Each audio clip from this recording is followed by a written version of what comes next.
Welcome, listeners, to Thru the Sightglass, a podcast that dives deep into the fascinating world of craft beer and celebrates the incredible individuals who shape its vibrant landscape. Join us on a journey where we explore the nuances of this amazing industry and the remarkable people who contribute to its richness and diversity. And today, we have the pleasure of local legend, Matt McClaren of Tacoma, Washington. Thank you for joining us, Matt. Totally. Thanks for inviting me. I'm excited. Thanks so much. All right, so we just did a little intro for you. Can you please tell us your name and kind of your role in the craft beer industry and then at work as well? Yeah. So my name is Matt McClaren. I've been in the industry in some form or another for probably about 10 years now. I started as a beer buyer at a liquor store and then just really got into beer and then moved over to the distribution side after getting my certified Cicerone. And I've been on distribution ever since. So right now I'm the sales and brand manager for Orcus Distributing, which is a small local bougie craft beer distributor based in Kent. But I also am part of the team that organizes Tacoma Beer Week and then do the Grit and Grain podcast with Ron and Bethany and Doug and those guys. Yeah, love Nice. it. So never short of projects. Yeah. I try to stay busy, or I try to look busy anyway. I love it so much. All right, so where did you grow up? So I'm Tacoma, born and raised. Oh, nice. Yeah. I grew up all over Tacoma. I've lived in pretty much every neighborhood here. We live over on the east side now, kind of in the Lincoln district, which I love. I've been here for my whole life. I spent a little bit of time in Arizona as a kid, but otherwise, I can't imagine living anywhere else. Nice. Right. Yeah. I mean, that's why we came back. We love it here. Yeah, it's the best. Yeah. Yeah, we just have spoiled weather out here, which a lot of places, I mean, spending summers in Oklahoma, I'm like, oh, God, I'm so glad we don't have humidity. There, so gosh. Yeah. He's like, we can be close to your family. I'm like, we can go visit. We love my family, but well, let's go experience it. And he was like, oh man. Lesson learned. Yeah. Totally. It's like, I get why you guys hop from essentially AC building to AC building. Yeah. Oh, totally. You're outside for 10 minutes and you sweat through your clothes. You're like, I'm not changing again today. I know. I feel like Washington gets like a pretty bad rep for its weather, but it's beautiful outside right now, and you kind of appreciate this stuff more with 7 months or 8 months of just gray rain. When these sunny days happen, it feels really nice. Yeah, I've always seen those reels where it's like Washingtonians when it hits 65 and sunny, and everyone's just outside, just oh, totally. Yeah. like a lizard on a rock. Yeah. For sure. I worked, that was one of my first trivia shifts, and everybody was sunburned that came in. Yeah. And I was like, everybody was like, son, outside, I haven't seen you in so long. Yeah. It just, it's the second week of March. What's going on? I love it. So growing up in Tacoma, did you have siblings? Which kind of family did you have? So I have a younger sister. She lives up in Seattle now, and then my mom is also kind of like a Tacoma native person, but she was also an early craft beer person. It's where I got a lot of my, I think, chops, or maybe if it's in my DNA somehow, it's because of her. Oh, that's kind of cool. She was the first. She was the first employee, aside from Mike Davis, who was the original brewer at the Harmon Brewery downtown. Oh, wow. She was the first. She was the second employee, I suppose. Oh wow! So that's she, amazing. She was on payroll where there was still dust on the ground from construction. Oh wow! And she got really into the beer world there, and got me my first job. So my first job was actually at the Harmon Brewery. Okay. Okay, familial line. Yeah. So there's a little bit of legacy there for sure. And she was a big nerd early on, and she was the annoying overachiever at work that would describe beers with hops and ingredients and things like that, while people were still kind of, they didn't even know that there was anything besides Heineken to drink. Oh, so right. it was this is the mid 90s to 2000, so it's really early for that kind of stuff. Yeah. It's almost like you're using too many words. Is it bitter Sort of, or not? yeah. But I mean, she's the joke that I tell is she ends up kind of influencing the industry in a way, kind of, because she was really early to that sort of thing. These days, if you ask somebody to describe a beer in a craft beer spot, and they don't use things like processes and ingredients as part of their description, it doesn't feel like they take it quite as seriously. But that was a foreign language to most consumers, even if they were drinking in a brewery like the Harmon back then. And the Harmon is interesting because it was winning GABF medals, before any of us could drink beer. And and so when management heard her saying oh, there's Amarillo hops in this, and it's got a toasty grain character, and nobody else is saying that kind of stuff, but she was friends with Mike the brewer, and they got along, and she would spend some of her off the clock time hanging out with him, and that's how he would talk about beer, and so she would bring that out to the servers or to the customers, and then management would make everybody else do it. So they all the other servers hated her, but eventually, like, kind of Harmon had this, you know, they brewed award-winning beer. Their servers kind of knew their stuff because that's how they were describing it. And then as other businesses opened and started taking their craft beer seriously, they also kind of adopted that language. And so I would probably credit her with changing some of that dynamic in the craft That's beer world. wild. An That's early amazing. teacher and educator. For That's sure. amazing. Do you know how she got into craft beer? I mean, she was like, so she was I like have memories of like popping the fridge open to get like a yogurt or whatever, and there's like Red Hook ESB and Alaskan Amber in our fridge. You know, it was like pretty early on, and she was not drinking things like Coors or Miller or anything like that. It was usually like whatever good craft beer there was. She had friends who liked it, and you know, they would kind of influence her as well. But especially after she got into, especially after she got hired on at the Harmon, like everything was, you know, cool, like interesting craft beer from local breweries. Yeah. Wow. So between raising two kids and then also working and basically leading the education, and you could say R&D at Harmon, was she homebrewing at all? Because I feel like that's No. Wow. She wasn't. I don't even know if she really understood that like the craft beer sort of culture or world existed beyond how she was interacting with it at work. To her, it was just like this cool thing that did happen at work, and it kind of aligned with her personal tastes because she was drinking those other sort of well-known craft beers at the time. Right. So to her, it was like, you know, she was interested in this part. She was a server, but she kind of gets a chance to learn about this extra thing. She would bring home like printouts that Mike would make for her that explained Vorloff. Yeah. Like, just this, you know, early on, like it's stuff that I don't think anybody, I don't think she knew that anybody was doing this in their free time. Yeah. You know, it was just this profession that was interesting, and she got into it and wanted to learn more about it. Yeah. And I was far too young to appreciate that, or his tutelage even when I got a job there. Scrubbing kegs and shoveling wet grain on Yeah. the Best, weekends. the best way to start. Totally. The Siebel kids are spoiled these days. Do you remember the first like craft beer or beer maybe that you had maybe from your mom, or like that you were like, ooh, this is cool? Yeah, so I mean, like being her having an appreciation for that, and then me also just working at the brewery because I worked there from 14 to 18. Oh, wow. Okay. Oh, damn. So I was You're, like, I think, our youngest brewery worker we've interviewed. maybe. Yeah. So for sure. that was my very first job. It was only on weekends. It was like 2 hours, 3 hours on a Saturday just and Sunday cleaning. morning, cleaning kegs, filling kegs. I could fill kegs because you weren't actually Right. touching the liquid. He showed me how to clean lines, and then was mostly doing like, you know, scrubbing floor grates and shoveling wet grain, and taking big trash cans that are 300 pounds outside for the farmer pickups. Right. But Mike was, I mean, he had a master's in biochemistry, and so there was a lot of, you know, learning how to do that sort of thing.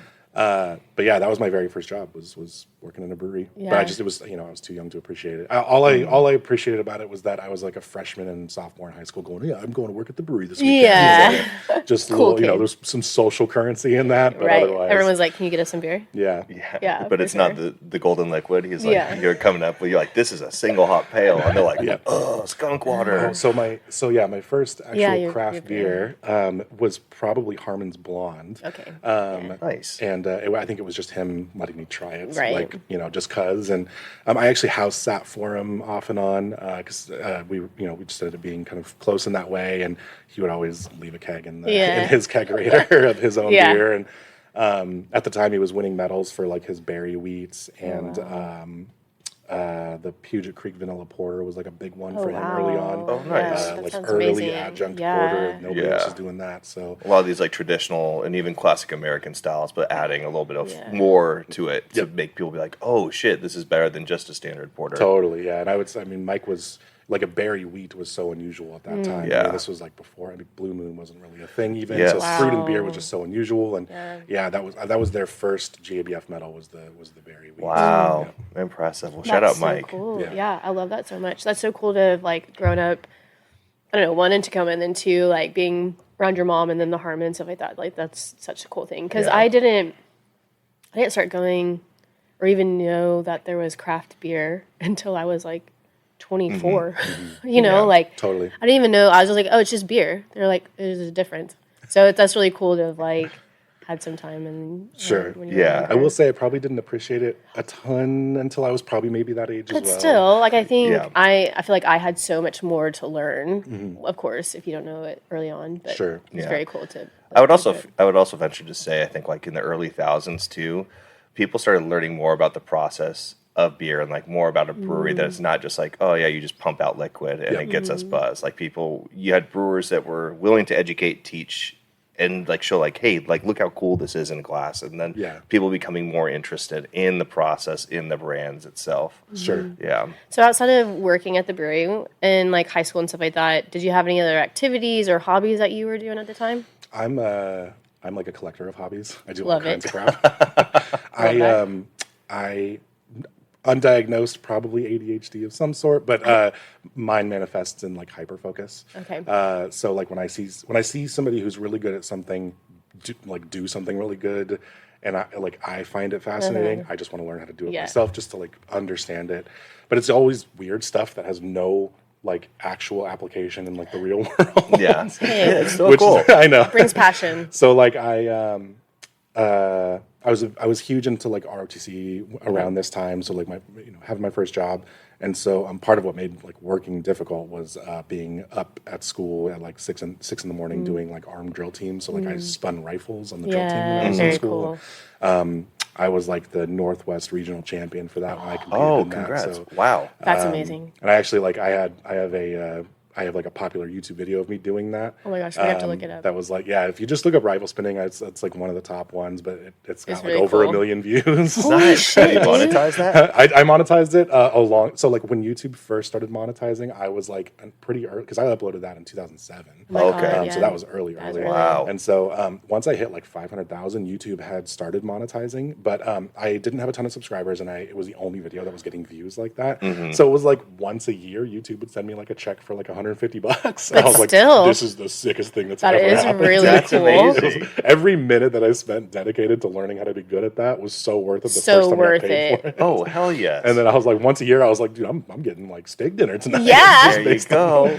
So I feel silly because at this point I should have capitalized on it and figured out how to monetize more of that content. But it's cool to like, it was cool to like have a popular video. And I volunteered, coached the drill team after I graduated because the gunnery sergeant at the time left and they didn't have a replacement. So I would get up and coach the next class. Okay. And Wow. I really got like a lot out of that. Yeah. And, so I was like 18, 19 and coming back a few days a week to like help them practice, and they ended up winning their regional championships, very and like cool. that was super rewarding. Yeah. And I was going to TCC at the time, but I played hacky sack a lot when I was like, Oh, yeah. just like deadbeat lunchtime, and Hell like yeah. Oh, yeah. my friends were really good at it and could do tricks, and then one of my friends was like, "Oh, you should." I was like, "I want to learn how to do tricks. That's so cool. Like, he looks so cool doing that." And he was like, "Just go on YouTube and look up like hacky sack tricks." Yeah. And there is just a whole world that exists Yes. for like competitive Oh, hacky yeah. sack that I didn't know was a thing, Yes. and I got super into that. Oh, nice. So I did that like really heavily, and then went to like the U.S. Open for What like in the hacky world? sack. Who is I- this man sitting in front of us right now? And I took third place in my event. So you can do like tricks and stuff with hacky sacks, and there's Yeah. like points and stuff. And I Yeah. like love that so much. And there's a really cool kind of community that comes from that. And then during a lot of like my middle school and high school time, I would spend time at the Gagne Boys and Girls Club in Tacoma. I love to shoot pool. It's something I've done since then. Like ping pong, tabletop games. I still do that stuff Right. like as every time I get a chance, Right. Yeah. But they also had like some Street Fighter cabinets in the corner, and like I would always save my lunch money and play video games Yeah. when I could, And Yeah. then when I ran out of money and didn't want to do my homework, I'd play pool or whatever. Yeah. As I got older and Street Fighter started getting more popular, I just got back into it and started competitive video gaming. Yeah. So like that was a huge thing. And Y'all two can talk. I know, yeah, dude, yeah. That's another. I found like every time I got into something kind of competitively, and like when you get into something competitively and you kind of inevitably meet other community members who also do this competitively, you're also interacting with people who just love this thing the way that you love it, and you feel so much less weird about it. Everybody else around me could not understand like why I spent 3 hours after work or school playing hacky sack in my driveway, Yeah. or like why I would get up early to go spin rifles. But when you meet other people who are in these competitive communities, they get it. And there was something like that I loved about that. And so kind of being a part of like these underground communities that are less than mainstream, although I would say video games are like one of the most mainstream things now. Yeah. Now, yeah. Especially now. Back in like 2012, I was like, I went to the World Championships. I was a 37th seed in my game at the World Yeah, Championships for the wow. game. That's I played. incredible.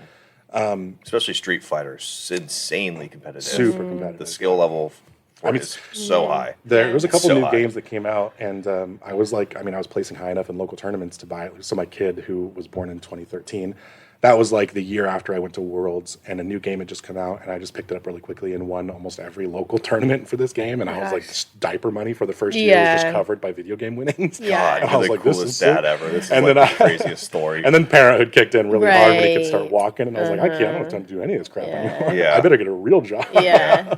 Oh my And then I got gosh. into the beer industry. Yeah. Okay, so that's 2014, 2013? Yeah, about 2014. I got Okay, I got a gotcha. part-time.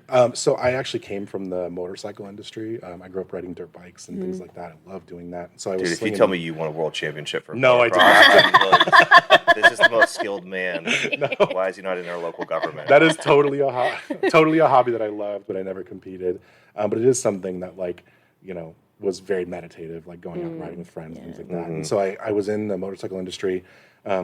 I worked at a retail shop. They dissolved my position. I was one of the managers there, and they hired 2 part-timers to fill it, as a lot of people did around that Yes. time. Yeah. And so when that happened, it was like a few months after my kid was born, and I was like, this is very Great stressful. timing. Yeah. So part-time, nighttime job cashiering at a liquor store so that I could stay home with him during the day when Yeah. my wife worked. That's Oh, smart. gotcha. And that's kind of how the whole beer thing started. Gotcha. And that was just from while you're working in the store, you find things that you're like, oh, this is interesting, or oh, I'd like to try this, or did you meet people that were bringing you stuff? So it was a combination of a few of those things. I mean, like, I've always liked working retail jobs. I've worked a few of them, and I usually, like, if it's something that I'm even mildly interested in, just like I said, I collect hobbies, I can usually find things to like about it enough to speak passionately with customers about it, and that's, like, still kind of a fun thing. And so I really found that, especially on the wine side of working at the liquor store, we had a sommelier who worked in the store who was very passionate about this, and I was like, this is so cool, and you're so smart, and you sound so cool when you say these things, and I'm like 25 or whatever, 24, 25. And so I actually started studying for my sommelier while I was there. And then I moved over to a receiver position. They offered me a full-time position, and I took that because I couldn't keep working part-time. I had worked part-time for almost a full year and stayed home with my kid while he was till he was about 18 months old. So I took the full-time position, kept studying for my sommelier. And then funny enough, Narrows actually opened around that time. Mike Davis was the one of the OG brewers, not the OG brewer, but one of the earlier brewers at Narrows. So It was like Joe something. I forget his last name. So right after Mike came on, I knew him and I hadn't talked in a long time, but I knew that he was on. They had done, a couple local folks did some write-ups on him, and Narrows was this cool new project. And really up until Narrows, there wasn't a ton going on for like local Tacoma breweries outside of like Wingman, but that was even a little while prior. So it was like half a generation earlier for local breweries.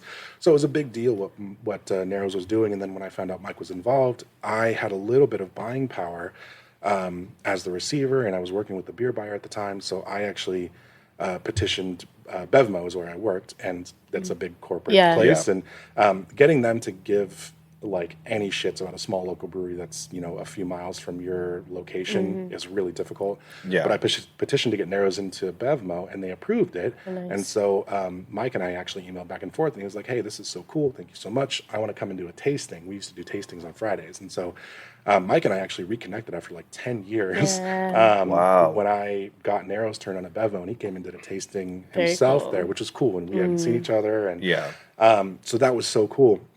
And I felt it was so different talking to him then, because a lot of the stuff that he tried to teach me, I didn't have any context or knowledge of like how to actually like apply it to a pool of skills, I guess. But I was kind of starting to get that as I was doing some of the beer buying at Bevmo. And so after 10 years, some of his early sort of tutelage actually sank in, and getting to see him again and kind of in that context, almost like as a professional peer in a way, felt really cool.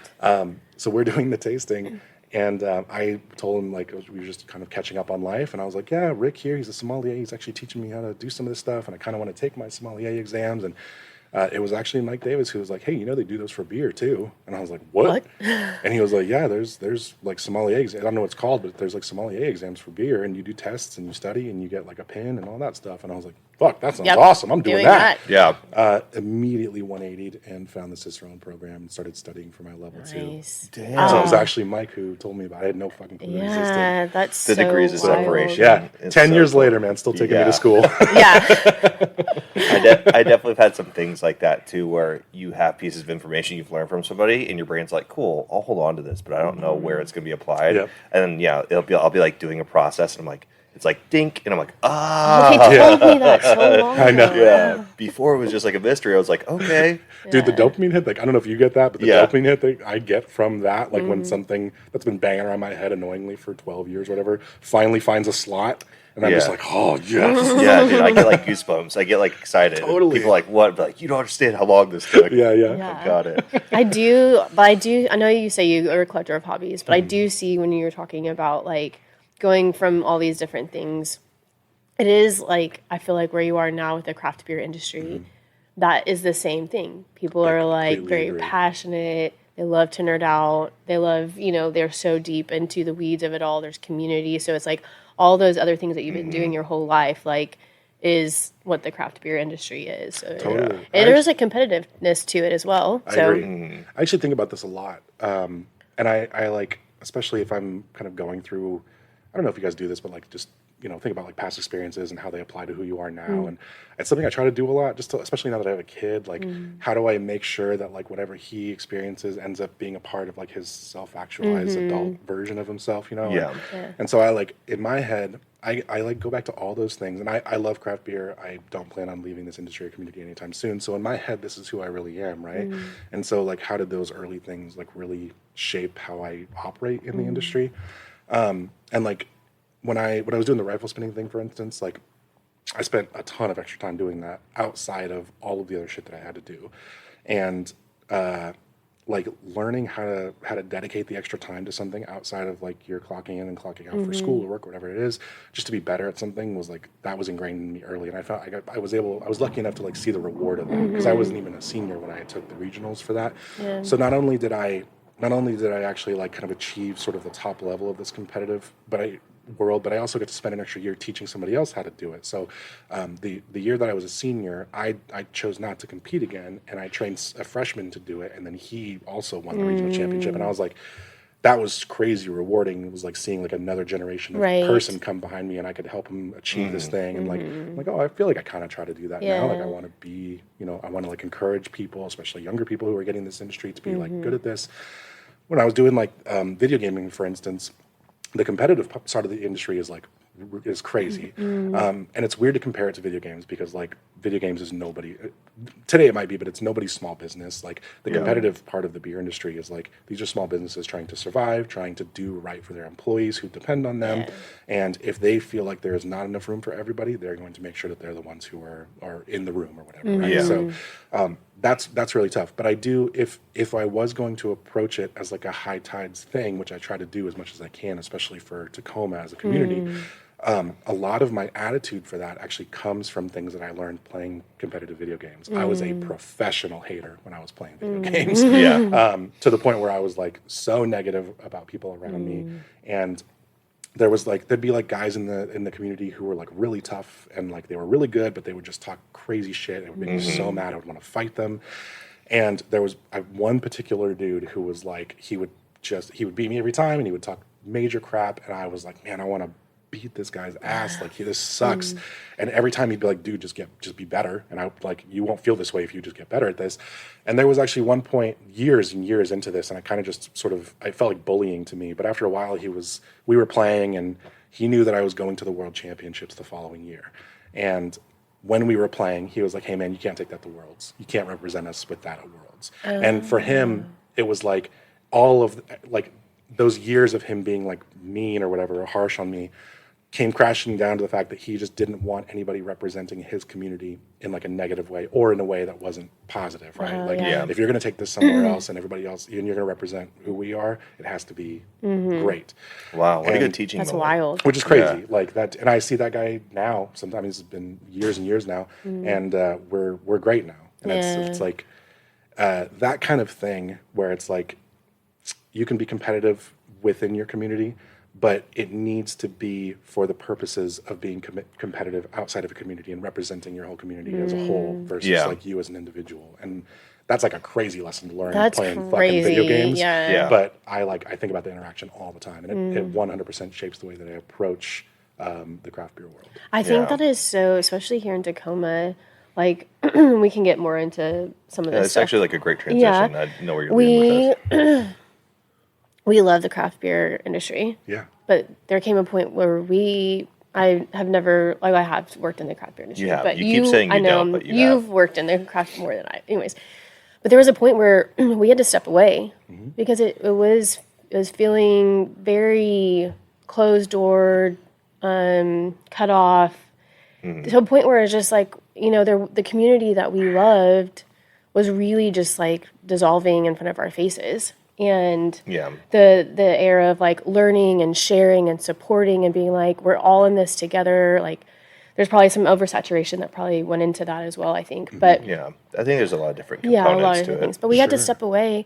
But there are places outside of, we love obviously Tacoma, Washington, Pacific Northwest, but there are places in the rest of the United States where the craft beer industry is like what I feel like we like knew and loved so early on. Sure. Yeah, we've been to cities where it feels like 2012. Oh my gosh! And that's like what is so wild. intoxicating. Funny to think about. Yeah, I think our biggest thing, and we talk about like mental health and balance, but like getting out of your own little microcosm. I know what you're referring to is like in Portland, it's very competitive, and there are great.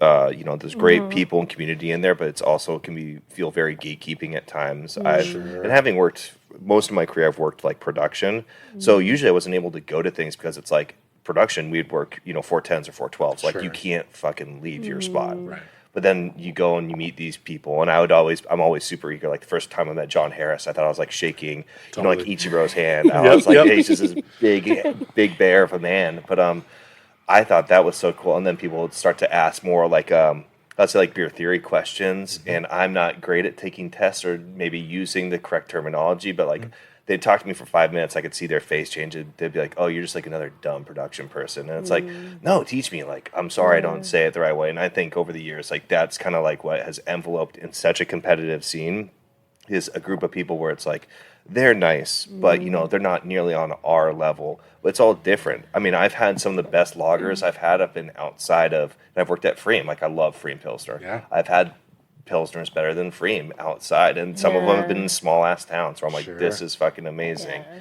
So I think what we were trying to get at is like that, what you said of like representing. It's like, I feel like that's what we want for Tacoma. That's also what I want for Tacoma. And so I feel like we're on the same page of that, of like, we missed Tacoma Beer Week in the past years, but like we're excited to like be back in the area and like be a part of that and like just really continue to like push that, because we do love community and we love the craft beer community, and we would love to continue to support that. And like we want Tacoma to be represented in a way like you would want, and out in places outside of Washington. Totally. Like when we go to the East Coast and people are like, oh yeah, this, that, and the other, like they just don't know. And you guys are from Washington? Like, Seattle's so cool. No, that's literally what they say. Totally. We always say, listen, you can go to Seattle, but you should stay in Tacoma. And I was like, and I promise you there's just as good beer in Tacoma as there is in Seattle, and you don't have to drive in traffic for an hour and a half. Sure. Yeah, not just saying on Seattle, but anyways. No, of course. Yeah. I mean, Tacoma's kind of always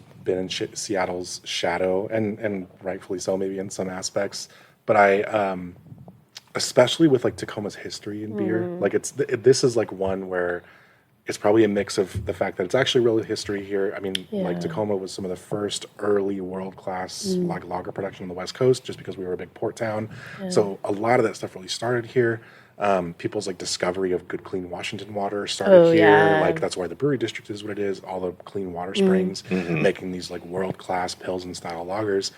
So that's a real history that exists. That's really something that's in Tacoma's DNA. And then obviously me being in this industry and just liking this community as much as I do, I want Tacoma to be on the list of places. Like when somebody posts up on Reddit or social media and they're like, hey, I'm driving through Washington, like where should I stop for great beer? And people are like Spokane, Vancouver, Seattle, Bellingham. And you're like, don't mark us off the list. I want to be on that list. I want Tacoma to be on that list, like without hesitation, and I think Tacoma's had like complicated history with like business owners not valuing like production people sometimes, and that's not to say that that's the case as much anymore, but that's definitely something that's like hindered previous iterations of like the craft beer scene in Tacoma. And then people just being very competitive internally. And like you brought up Tacoma Beer Week, and I'll give you an example of this. So we did 4 collaboration beers for Tacoma Beer Week, and it was awesome.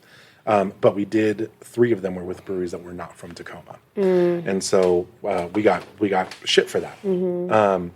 And multiple people that worked at multiple breweries, or who were brewers themselves or whatever, were like, "Well, shit! I thought this was Tacoma Beer Week. How come you have a Silver City beer and a Georgetown beer and a Logan beer? Like those guys aren't from Tacoma." And that's such a weird thing for me, because it's like if it's, I don't think of it as like Tacoma Beer Week. I think of it as Tacoma Beer Week. Like I want people to come here to drink beer for whatever reason. Like the fact that Georgetown made a beer with Tacoma Beer Week is amazing. The fact that Silver City made a beer with Communities for a Healthy Bay based in Tacoma is amazing. And we did an E9 beer as well, of course, but like I don't want it to be that we're building like a bubble around ourselves. Yeah. You know what I mean? And then only fighting with each other about who can gather the most Tacoma business for themselves. Which even that I don't even know if we're doing a great job of that. But I definitely want it to be that when people are like, oh shit, like Tacoma's doing a thing, I'm gonna go down there and do that. Or I'm gonna go up there and do that. I don't care if it's a 45-minute drive or whatever. And that was part of the goal of that. But there was still people who were like, you know, why include anybody else in this? Which is crazy. Because there's so much good beer around too. So it's like, it's not just about, yes, it is Tacoma Beer Week, but again, like all those places are in the region, in the area. Like if there's people in that, you know, close by, that then they come and they're like, oh, I can come back. But they wouldn't have come, but you know, if maybe Silver City wasn't, you know, something like that, like participating. But I mean, that's a difficult thing to, I think, navigate. So I think really being able to speak about it and like show the bigger picture of like, we want Tacoma to be on the map when all these other areas, people are hitting up all these other areas, when we have that and more here. Agreed. Yeah. So it's like we need to be outside of our bubble in that region, and that fact of like there's more to Tacoma, there's more to the beer in this area. Yeah. And I think especially a lot of these people too that started breweries in Tacoma, you all gained knowledge and had help from people outside your area where you started business. Well, that's such a great point, dude. I never even thought about that. Yeah. And that's, I like see it as a door. Ungrateful motherfucker. Boy, do I have stories for you. I feel it. But that's, I see it as like a door a lot, where it's like people trying to start a brewery, they're like peeking in the door, and then there's people inside be like, oh yeah, come in, we'll help you. And then once that person has like been settled and started, then it's almost like they turn around, they just close it. And this is like, and that's this not how this industry has survived for so long. Even, I mean, obviously you know much about beer history, but a lot of historical recipes were lost, and it only survived because people passed and shared it along, and it wasn't just kept to one person, oneself. And so like that's how I view it too, where I'm like, this is just silly nonsense, because then that's, it's like this negative attitude. Then that just carries over. Somebody sees somebody else being successful, and they're like, fuck, they're taking from me. They're not thinking like, dude, that raises you up. Yeah, it's like, because when people come there to drink that beer, and if you have a good reputation and are nice, that person's be like, hey, you want to go have more pints? Let's go. Here's over this. here. Hey, you want great food? Go to Chez Lafayette.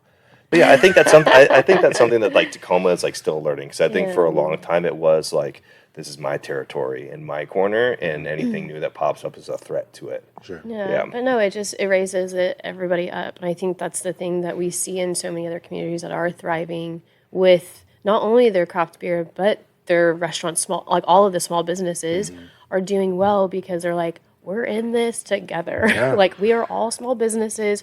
We are all working hard. And if we can support each other, then there's a better rate of us being able to be successful and bring people in. So if we're doing stuff together, and then also bringing in those other communities, it's like building around you as well. So it's like, big one for me. you know, bringing these other communities in to be wanting to be a part of it. You know, like if we close ourselves off, then no one's going to come. Right. So I love that you like, I don't know, it's nice to have someone that has similar views. Totally. And I certainly don't mean to like. I mean, I help run a business, but I'm not a business owner, and so I don't claim to understand like the burden of responsibility that people like Parker have when they make decisions about their business. Yeah. Even if I feel like I would have done something different, I have no clue what he experienced to lead him to that business decision. Yeah. And same with anybody else. And it doesn't, I don't want anybody to think that I'm trying to like, contradict any of that, because Tacoma is, I mean, like Tacoma's population is very small business focused.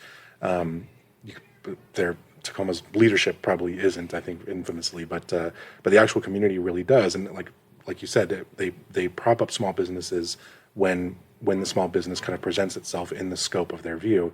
And I think the goal for all of the industry in general, but certainly in Tacoma, should be how do we increase the likelihood that we end up in their scope. Yeah, that for sure. And that's really it. And so, like, competing against everybody else within a few mile radius of you, you're kind of only putting a ceiling above you. And when you spread out and try to figure out how to increase demand for your beer outside of Tacoma, then you don't really have to worry as much about whether or not you're cooperating with other local businesses, because there's so much ocean, you know what I mean, like outside to fish.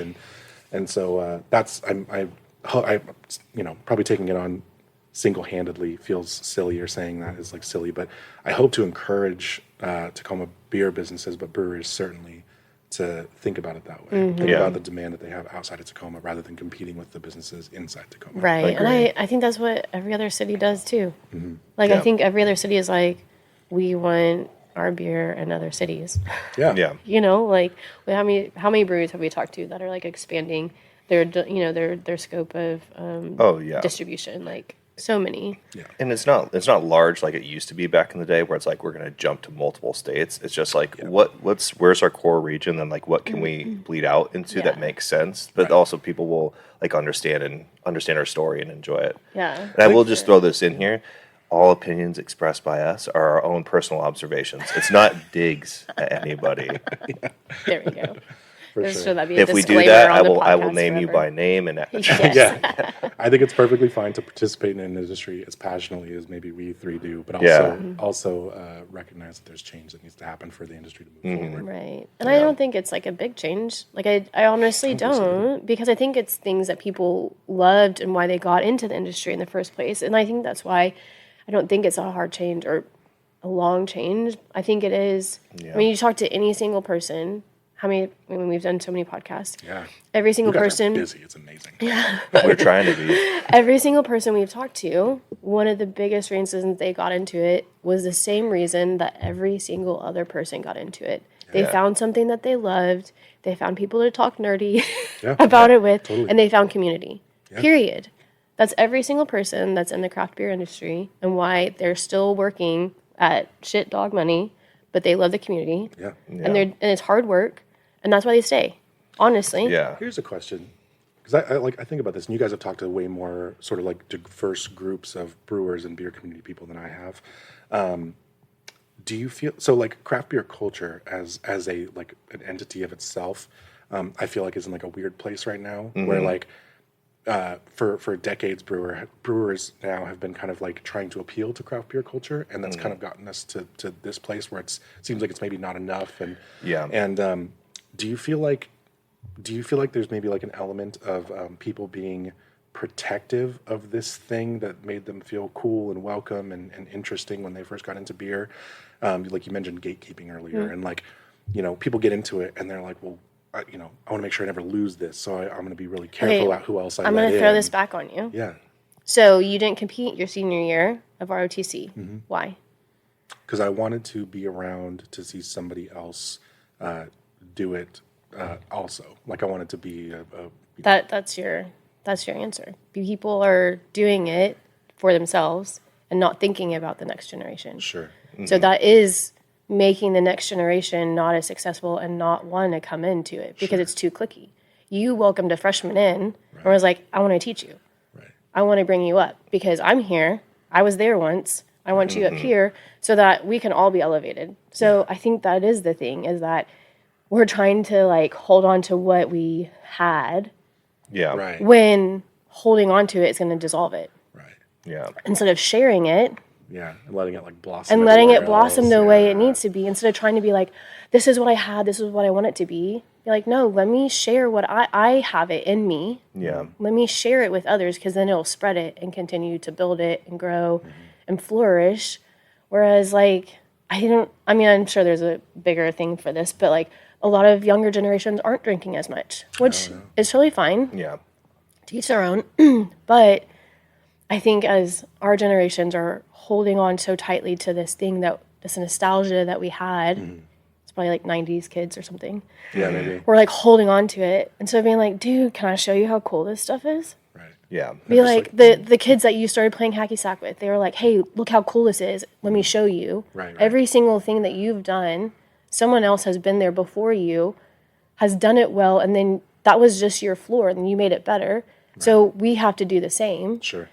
We have a floor for the craft beer industry, but to get those people to continue, we have to bring them up to our level, so that we can be their floor, so that they can do better things than we've done. Yeah. Instead of being like, we want to be the best, it's like, we want y'all to be the best, because if y'all are the best, that means that we did it good. Sure, sure. And I also, I would just to add on small. Sorry, to that. passionate You're all talking good. here. No, that was, I'm like so pumped up right now. Yeah. Like, that was amazing. That was a locker room speech, man. I love it.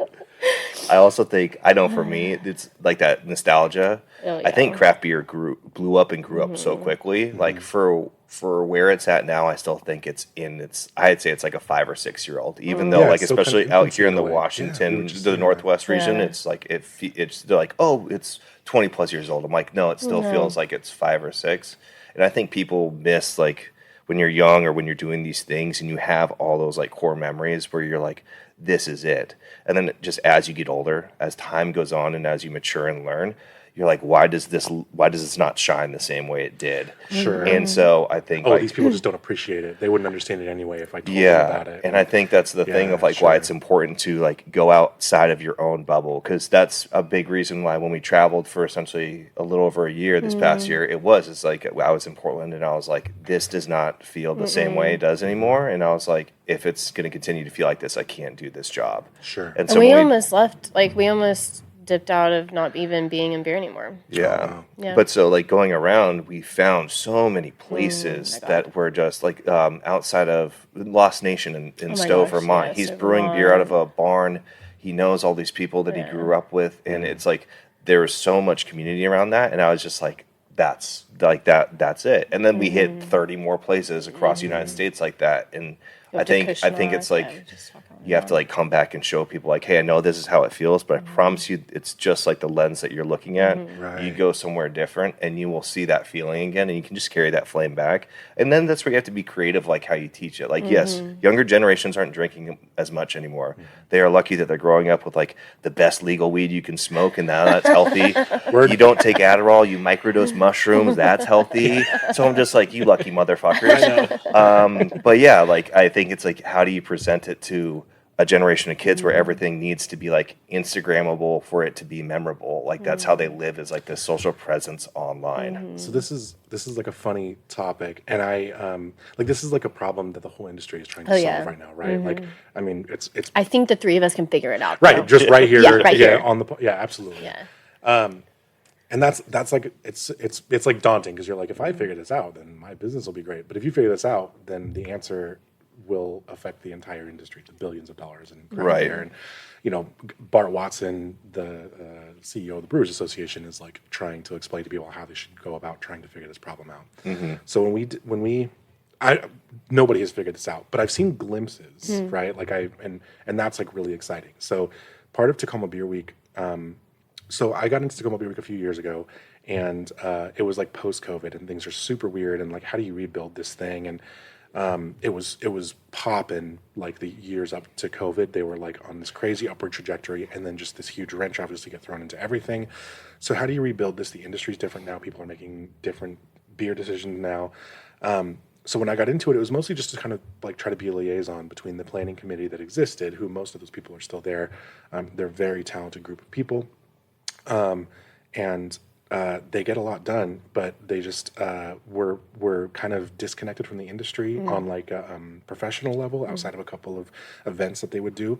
So I was hoping to just kind of help with that. And then I like fell in love with the response that we got for some of the events that like I thought would be interesting or cool. And so it's kind of grown from there. And so this last March, it's the biggest Tacoma Beer Week that's ever happened. We had 50 events, 30 plus I different heard y'all businesses. talking about it on the podcast. I'm like, Yeah. and I looked at It the also thing, and got I'm like, signed oh into my law, gosh. right? Yeah, so we got a proclamation from the city for the first time. That was actually amazing. Kylie Palmer kind of spearheaded that, and it's something she was wanted to do for a while. And we actually brought some extra folks into the planning team over the last few years. I think it gave her the freedom to kind of work on big stuff like that, and she crushed it. That would maybe have, that's like one of the single biggest things that happened, because after the proclamation, we like big local businesses, even like the Marriott, like started posting our stuff. Like if you're doing Tacoma Beer Week events, stay at the Marriott, and that's like, that's That's amazing. incredible. amazing. Yeah. Pierce Transit is posting our stuff, going, make sure you take public transportation home to get home safely from your events. And that's a lot of that came, I think, as a result of the proclamation incredible. from the city. So that was huge. And one of the things I quote Brian Strumke from Stillwater all the time. Him and I have talked about like the craft beer as a culture, right? And he's, as somebody whose entire life pretty much is craft beer. I mean, he's like recorded half of a season of a TV show about it. I think he's writing a book about it right now called Brewed Delusion. It's his whole life, and even he is like, craft beer really should not be a culture in and of itself. And his quote, which he is the smartest thing anybody said to me in a long time, was, craft beer shouldn't be a culture, it should be an accompaniment to culture. And I love that. Like, I mean, just Yeah. like, if you think about that, I mean, I like set my beer and I was like, man, that's a fucking bar. That's the smartest fucking thing. And I mean, like, ever since you said it, it really has shaped the way that I approach collaborations for Tacoma Beer Week. Audience overlap is like a huge thing that we try to focus on now. So like, if you're doing a collaboration or an event, and us as the planning team, part of our responsibility needs to make sure that there aren't two places doing an event that will attract the same community of people and the same audience, right? Yeah, so it divides it. It divides it. That's not good for anybody. So we really focused on that this year, and like had businesses move events to avoid audience overlap. And I think, at least in part because of that, most of the events were packed out. But what was what was super interesting is that there was a ton of younger drinkers, like, where I'm mid-30s, like, people who are for sure under 30 were out here like doing this stuff and trying beers. And it was because they weren't coming for the beer. And that's like, when you think Tacoma Beer Week, that sounds so stupid. Like, why would you do an event where people aren't coming for the beer? And it's because I want beer to be there as an accompaniment to whatever they're doing. I want you to come for a plant swap. I want you to come for a music show. I want you to come for a storytelling open mic. I want you to come for a Bob Ross lookalike competition. The volunteering of like cleaning up, that was one of the things I'm like, I want to go do that. Oh, dude, those cleanups are like those. We've been doing it with Trash Pandas for a few years, and they're fantastic. Like, such a great way to encourage litter cleanup. Like, send them a bag, send them a picture of a bag of litter you cleaned up, and they'll send you a free sticker that changes every season. And it's so cool. So cool. Yeah, this year we cleaned up like 800 plus pounds of litter from beaches and in the brewery district. That's awesome. And that's like, honestly, the litter cleanup is a good example of this too. So we had a few people come to the litter cleanup, and we were like, just, how'd you hear about this? Like, do you follow? And they were like, actually, like, we saw the Tacoma Beer Week thread on Reddit. And then I guess a bunch of people from that Reddit thread started like a WhatsApp chat with like a Google Doc about what people from the chat are going to what events, so that they could all go meet each other at the Tacoma Beer Week events. Interesting. And That's awesome. That's the coolest thing I've ever heard. Yeah. I don't really use WhatsApp, but like the fact that like, and I mean, it was like mostly under 30s. Like, I met people throughout the week like that, but they were like, yeah, we went to this event and met these people. And it was like part of what seemed to be successful in getting like younger people out was just the social aspect of this. Like, they had a reason to believe that there were people who liked something the way that they liked it, and that if they just came to this event, which just happened to feature some beer, then they could talk about their plans that they have, or they could talk about everything else, right? But it's over a beer. I think that's so smart, and that's such a good way, because I mean, a lot of the stuff that we've seen be successful has been very non-traditional things that you wouldn't think is like, oh, this isn't focused about the brewery. But when you literally just like flip it 180, you're like, no, it's focused on the event. Right. The brewery is the accompaniment to that. Yeah, that's Well, so yeah. smart. And I'm trying to think of like the reason why people started drinking beer in the first place wasn't for the beer. No, it's for the experience. Yeah. Yeah. And there's such good examples of this. I love asking people this question. It's like, because beer is like, if you ask a lot of people who, especially people in the industry or community who have been doing this for a while, they will agree that like beer is about way more than just the liquid. That's why if somebody says one of their favorite beers is Coors Banquet, because that's the first beer their grandpa let them try when they were a kid on a fishing trip or whatever, right? And that's just like this, like obviously Coors Banquet is whatever to a lot of beer nerds, but it doesn't matter. Like I've been camping and have poured, 12-year-old Black Tuesday or whatever into a red Solo cup with like a group of buddies on like a groom's trip or whatever. Right? Like it's just it's all about the experience. And so if I'm a brewery and I'm trying to attract new people into my brewery, I'm not trying to do it with the beer. I'm trying to do it with an experience. And all I want people to do, me as an organizer of Tacoma Beer Week, is for somebody to come out and do this interesting, fun thing, an activity or an art class or whatever it is during Beer Week. And then whatever beer they are drinking, hopefully it's the one that's featured for that night, because we want every brewery to kind of be a feature. But they go, next time they see Narrows on a menu somewhere, they pick it over Because the Bud of Light. what they did. Oh yeah, I did this thing, this like really cool event at Peaks and Pints, and Narrows was there, and I met this lady and she was so cool, and I'm gonna have a Narrows because it takes me back to that cool positive experience. I love that. Like, not only should you, at least my view is, not only should you like aim your business at just making those experiences better, but I would even take it a step deeper and say that brewers should aim to brew their beers to make experiences better. Yeah. I think so too. And I love that so much, of just like the correlation of like, we always ask, what was your first beer that like, and it you can always go back to the memory, all this stuff. When people taste certain beers, they like, if it has a flavor that they remember from, in their past and whatnot, like that's a triggering thing. But sorry, I just completely lost my thought. Yeah, I was thinking like Rogue Dead Guy was my first one at a house party, and I didn't drink because I grew up Mormon. Got it for $1 from Alan, and it was Spartacus themed. Everybody's wearing like cardboard armor, and so I'm drinking this $1 beer, and I'm like, ugh. And then the cops knock on the door, and Alan is shirtless in cardboard, like the metal kilt. I forget what the Spartans wear, what that's called. Yeah. And he's talking, and everybody's clearly 19 years old, talking to these two cops with a literally just like, hey man, just turn the music down. And my roommate at the time is smoking a cigarette, and he's like, all right, dude, that's it. And he flicks the cigarette and goes to run and jump over the little chain link fence. No, he hits it by his hips and just flips straight over into the hedge. And I'm just like, whoa, what am I doing? Dead Guy's the best beer ever. So now, like, it's a beer every time. If I were to ever have it, I know that's exactly what would pop up, and I could probably smell just the smell of the Marlboro Red and picking up his Gentleman Jack little fifth that he left after eating shit over the fence. And then we're just walked up the street to our house. I was like, oh god. Yeah. Do you have one of those, Jules? Like a beer that's like strictly kind of an experience memory rather than the beer itself?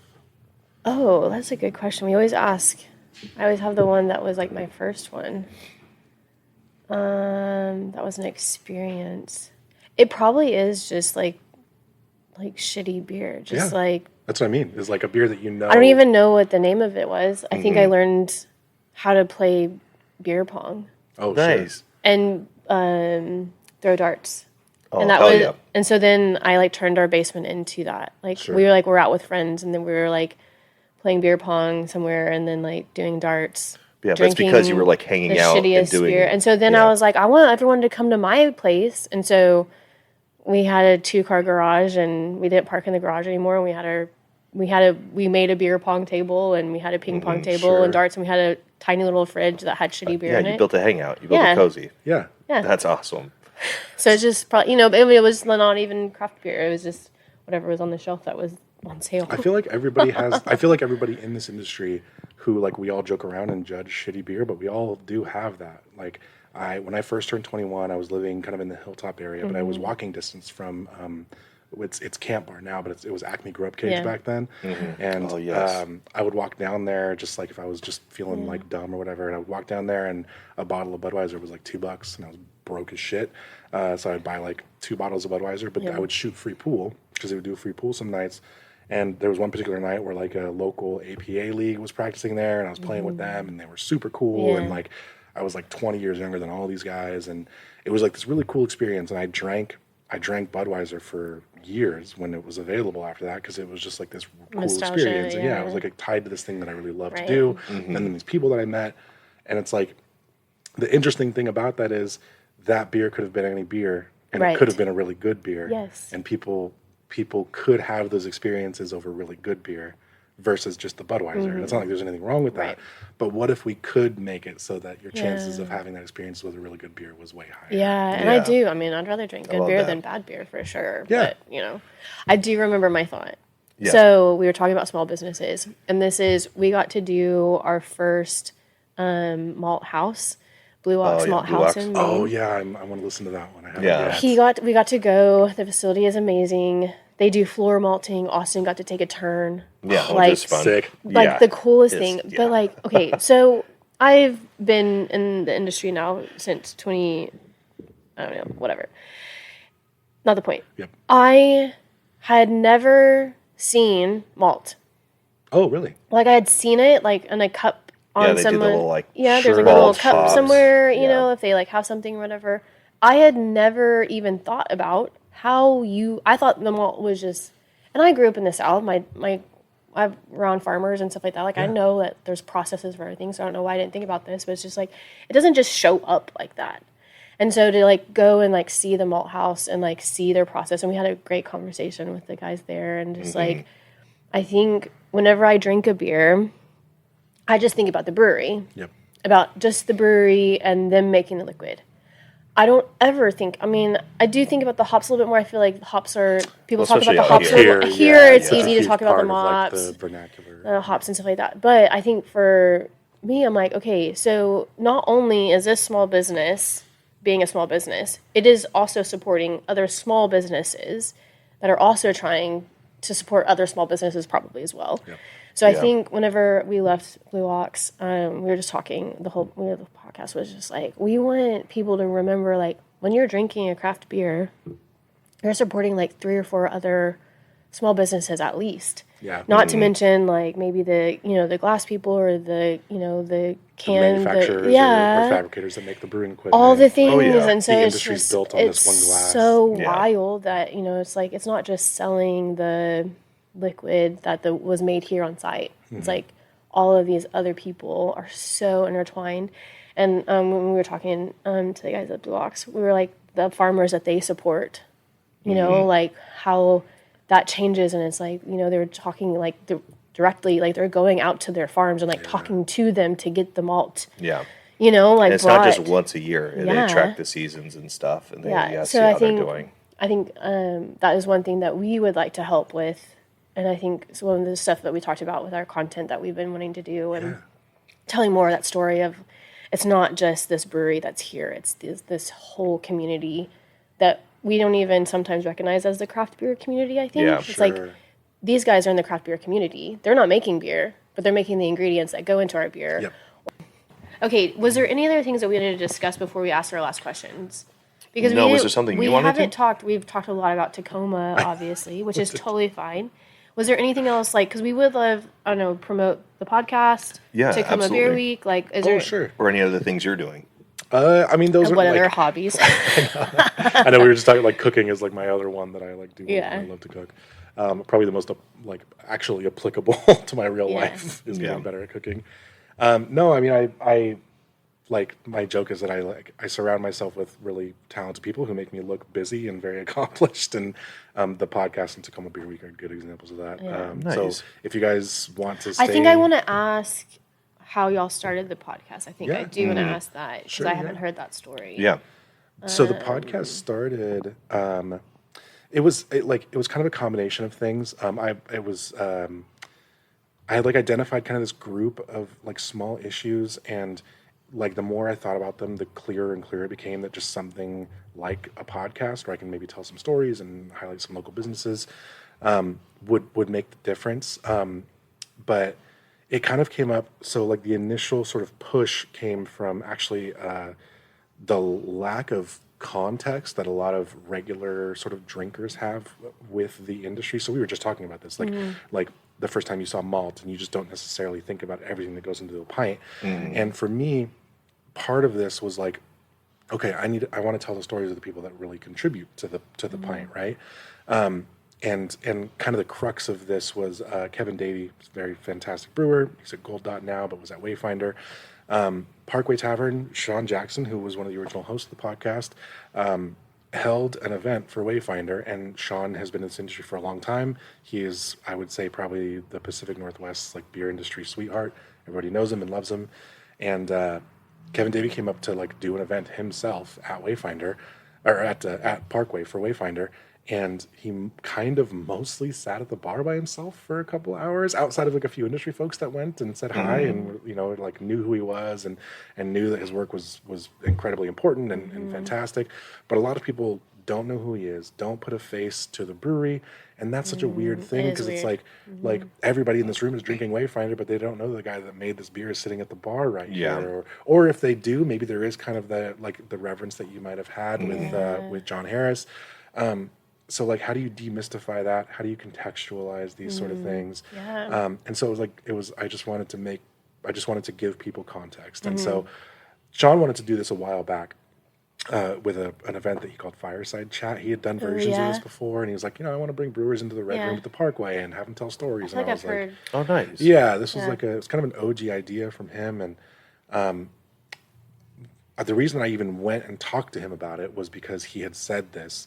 Separately, I also kind of wanted something that kind of helped put Tacoma on the map. I wanted people to come here to talk about the beer industry in Tacoma. So my hope was that eventually, if the podcast got big enough, what if Garrett Oliver comes out to the West Coast and comes and does a podcast episode, and then Brooklyn, I'm in a unique position to actually bring Brooklyn beer into the state because I can actually ship beer and do contracts for that sort of thing in my day job. So like, I'm in this position where I could actually facilitate like a really cool event and people coming, and like there's a lot of nerds who would come out and listen to a podcast episode and do an event with Garrett Oliver, and I can make that happen in Tacoma versus maybe in Seattle. So it was kind of a combination of building value for Tacoma, contextualizing the industry a bit more for drinkers who maybe don't know the stories of the people behind the beers, and then also like, I thought it would just be fun to like sit around and have beers. Like, we're already doing this talk that we're having is like a talk that like we would all have over a beer anyway, probably just like without microphones. Just griping about the industry and just kind of like this here's what we need to do. Here's what we gotta fix it. Yeah, exactly. It's just like we all have this talk all the time, and I don't know, man. You guys, maybe you've been in the industry, maybe you've like had this experience, but like, have you ever been like at the bar, like talking to maybe another industry person? And there's like a bar regular or like a non-industry person who just listens and kind of chimes in when they hear something. Like, right, that happens a lot, right? So like you're talking about like a brewery that you went and visited, or like a really good beer, or like a GABF winning blah blah blah, and the customer's like, oh my gosh, I totally visited there. That was super cool. Actually, my brother and sister got married at the bar, and like they jump in with that, and like we're talking about industry stuff, and they're just listening because it's fun and interesting, and they can relate to it. And I was like, that probably could happen on a wider scale versus just at the end of the bar. And so it's part of that too. Like maybe there is something about this industry that's like romantic and kind of captivating in that way. And there's obviously beer podcasts out there. We just wanted to do one that was like silly and funny and hopefully answered a lot of questions versus being like just straight informational, which a lot of them are. So that was kind of part of it too. Yeah, I love it because I mean we had just started the podcast, I think. You had already been going for a little while, and we started listening to it. I think 2 or 3 years at that point. And we had been talking about doing we had bought the equipment back in 2021 or something, and talked about doing a podcast because we traveled in the van, and we go to all these breweries anyways, and we love talking to everybody all the time anyways. We always sit at the bar, talk to, and so we're like, we should do, like, if we want to travel again, we should at least, like, get some content or, like, I don't know, tell people stories because there's cool people out there. And so we talked about a couple different things, and that's how the podcast for us. So it's been really cool because we do love the informational podcast, but then sometimes we get a little bored. Well, the format length of sometimes it's 2.5 hours of like the long chain sugar breakdown.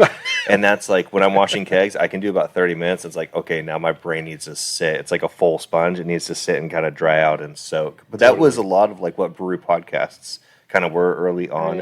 Or it'd be like brewer to brewer podcasts, which are great, but do love those brewers too. are awkward people in and of themselves. They're lovely individuals. But then you're listening to two awkward people have like awkward fun conversation. And you almost feel like, should I take my headphones off? Should I leave the room? Well, yeah, and there's, I mean, I love informational podcasts, and I don't want to sound disparaging at all, but like they're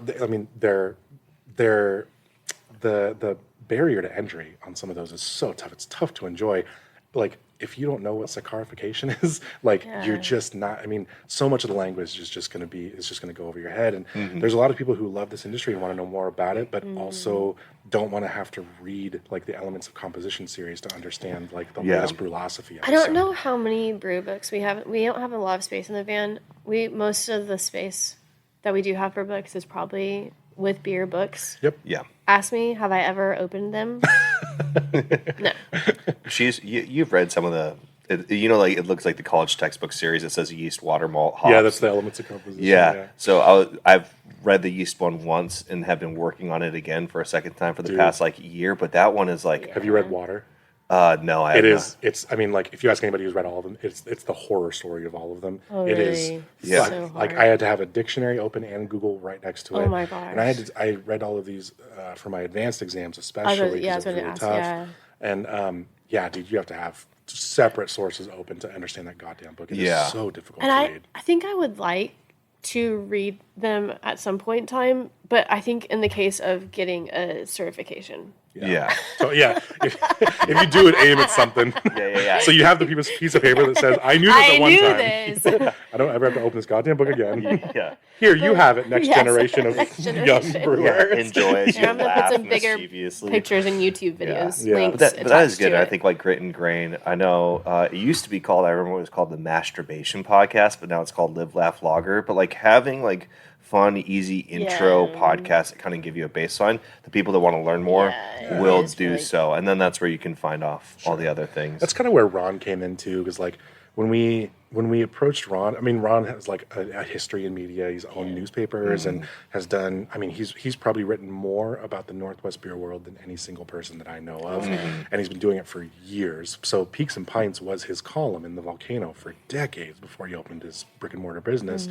So that was just like such a no-brainer. And then he actually already had connections at Channel 253, and they already do community podcasts, and they're fantastic, and they wanted to be one. They understood that Tacoma kind of had this thing in their DNA that wasn't really heavily explored kind of in the kind of ecosystem of like public media. And so they were just on board immediately. And that was super cool too. But part of bringing Ron on was like, he's the goofiest motherfucker on the planet. He's so funny. We love listening to his quips. Oh my gosh. I know. It's just like every dad joke you can think of. And like, it's so funny. I don't know how he does the fresh outro every single week, and they're hilarious every time. Yeah. So having like him on it, like rounded that part of it out so well, because I never wanted to. I feel like if it was just me talking, it would be a lot of probably what I'm spewing out here is just like my opinions and my all this stuff, and like I just want it to be silly and like fun, and I like having beers with Ron and Bethany and those guys anyway. Yeah, you'll have a nice balance. That is for sure. There's more than enough knowledge, and then there's also more than enough personality. That it's just like this nice little like seesaw that goes. And I think it helps the guests, because you've been like coming into this, you were very comfortable. You do a podcast. Most of the people that we do podcasts with, like, there's a little bit of like, Yeah. So we normally try to have like a few minutes of chit chat beforehand, and things to just help people calm down. If we can do a brewery tour beforehand, that really helps. Oh, nice, good call. Yeah, people get their nervous talking get their out. nerves talking out. They're walking around their space, all this stuff, and so. I bet it's nice to have a few more people in the room, so it's not just like us sitting across the table from you. You know, that's sometimes how I feel about. I try to like sometimes position us where it's not just like a forefront against the next person. Yeah, like a round table almost. Yeah, so it's definitely gets easier after practice. Yeah. How this is a question for you guys, because like it took me a long time to really get comfortable talking on the mic, and I still don't. I mean, I'm not 100% with it, but going into this, I was like pretty confident about it, because I feel like I'm good at public speaking. I do classes, I've done lectures and seminars in front of a dozen people or 100 people, and I've always been pretty cool about that. But talking in front of a mic was so different. And my first few episodes, I hate listening to because I was just like, oh my god, how was I not able to like articulate myself so clearly when I could do it in front of 100 people, and everybody's afraid of that. How long did it take you guys? Like, how many episodes do you feel like till you settled into it, or did you feel like you were just like out of the gate, it was comfortable and easy? We done a couple practice ones with like some friends and That's French man, we should Fridays. have done that. Front, I always dove think I into just it. like sound goofy and awkward, and so I just like kind of lean into that. I'm just like, fuck it, this is how it sounds. Sure. We definitely probably after like 8 episodes, Found I think our groove. We found Oh, our word, okay. groove, so we're not like talking over each Yeah. other, Sure. or also because again, like we have like kind of a guideline, but we like to keep it loose because we want to hear people's tangents and other thoughts. We don't need to keep it so strict. So I think we kind of found a way to kind of like lead it back in and out, and then usually 45 minutes to an hour. But it was hard, like editing my voice for over 60 hours, like just listening to it. I got to a point where I was like, unless it sounds too loud or too soft, I don't care. Sure. I think that's how. So he edits them, and then I listen to him to do the social media like clips, and so it definitely took a few times to like for our voices. Like for me to be okay with my voice, I love his voice. He's should be a radio speaker, but It's very lovely. yeah. Thank you. Soft and silky. Yes. And so I think the biggest thing like in the moment of podcasting was the dynamic between the two of us. Sure. Because he knows the shit about the beer. And I love talking, well, you love talking to people too. But sometimes I talk too much sometimes. So I think for the two of us, it was more the dynamic of finding our flow. So it was after we would have like I don't know what to call it, like a retro podcast conversation. We would go sit and have a beer or something like that and be like, okay, how... Or like a postmortem. Yeah, Yep, exactly, postmortem. postmortem. Yep. We'd be like, okay, like how... Because there were a few like early on that like we kind of had like timestamps of when we kind of know we should be kind of at a certain point if we want it to like flow well. And there was a couple that we were like kind of... Which was fun that we were off, but then like ended up being like a shorter podcast because we kind of went really quick through it because we get excited and we're like, ask all the questions really fast instead of just like easing and like having a couple follow-ups to something. Yeah, Fair Isle was a good example. That was one of our earlier... We want to go back and have another one with them because there was so much more stuff we could have talked about, but they were pretty early on for us. Yeah, that was like episode 8 or 9 for you guys. Yeah, so but we did that in like 40 minutes. Yeah. And that was one thing for us because we were so hesitant to like push the conversation, but they were so new to it. And so they were kind of being reserved. And towards the end, we had this flow around like 40, 45 minutes, but we were concerned about the time and we had done our questions. We're like, all right, this was great. But we were so new to it. But then afterwards, they're like, oh, we could have talked for like 40 more minutes. And I'm like, it always comes up. We didn't talk about this. We didn't talk about this. I We know. didn't talk about this every time. Yeah. So it's just like, and it will always evolve and change. And so we still do like afterwards, we always still have a few minutes of like, what could we do? You know, some of the things we could change. Well, and then some people, they love it. Like Nick at Austin Street, he came from Trillium. This is in Maine. But he talked for like almost 2 hours. We had to be like, yo, dude, this is... Bellflower. Or Bellflower, yes. Yeah. Not Austin Street, at Bellflower. But yeah, we were like, dude, this is great. But like, holy shit, we got to... It was amazing. I love those ones where like we have a talkative guest and you're just like, I don't know, I kind of We sit here. And it listen was so good. But then I kind of like, we were like having beer and I was just like, wait, what are we talking about? Yeah, you do. You go through the I'm trail. just like, but we were just, it's like we were sitting and having beer. So it's like, it would have been fine, but we were like trying to do a podcast. And I was like, oh, I need to pay attention. And we're doing a podcast. Yeah. Yeah. Spacing So, out. Just it 'cause was it's like- funny. It's been just like, I think the biggest thing, no matter what, it's never going to be perfect, but we don't want it to be either, you know, like I'm sure for y'all too, it's more about sharing the story, sharing the information, connecting with people. And I think the intention behind it isn't for it to be perfect. Like we want it to be a conversation, and that's the conversation that you would have at a bar. You would probably lead the conversation, and you know, in your head, you'd overanalyze it if you're like me, but and have social anxiety. yeah, same. Yeah, you're like, so shit, great. I shouldn't have said that. But like, I think just getting it out there, no matter what it is, like we love sharing the stories and the people. I know y'all do too, and so it's just a matter of giving people things to listen to that impacted them directly, especially being in Tacoma, Yeah. or wherever you're at with our podcast. I love it. Yeah. All right. Well, now we just have 2 more questions for you. All right, I'm in. They're very intense. Okay. So intense. If you were to give a piece of advice to your younger self, what would it be? Man, that is intense. We ask this at everybody, so don't worry. We also say it doesn't have to be like super deep and philosophical. Sometimes the easiest ones are like right at the forefront of someone's mind. I was pretty selfish up until, I'm probably still working on it. If I could give one piece of advice to my younger self, it would be to try to convince him that how nourishing it is to like lift others around you. For the long, and like I said, I was like a professional hater when I was younger, and I thought that in order for myself to feel a certain way, other people had to feel the opposite, and that's just not the case. And it was honestly probably my wife that influenced that attitude change the most. But the more that I've spent time doing my best to like uplift the people around me, my family, my community, the more I've like realized how much you kind of need that as a person, and that's for sure what I would say to my younger self. Wow, that's I love incredible. that. We actually have Yeah. never heard that before, and I love it. Something that we need to do. Yeah. Oh, we do. I think Don't we we do it all? pretty well. We live in 60 square feet. I think we do a good job of Sure. making sure to take care of each other. Yeah. Yeah. And our last question, of course, thank you so much for coming on. Yeah, It's it's honestly so fun, it's been man. so Such a good. blessing. And now to have to know you a little bit better, it'll be exciting to see in the future. We'll definitely set up some things to like hang out, just Yeah. us. Hell That'll yeah, be fun. I would love that. Awesome. What are you excited about? So we're May 2025. What are you excited about for the rest of the year? Oh man, rest of the year. So like work has been awesome.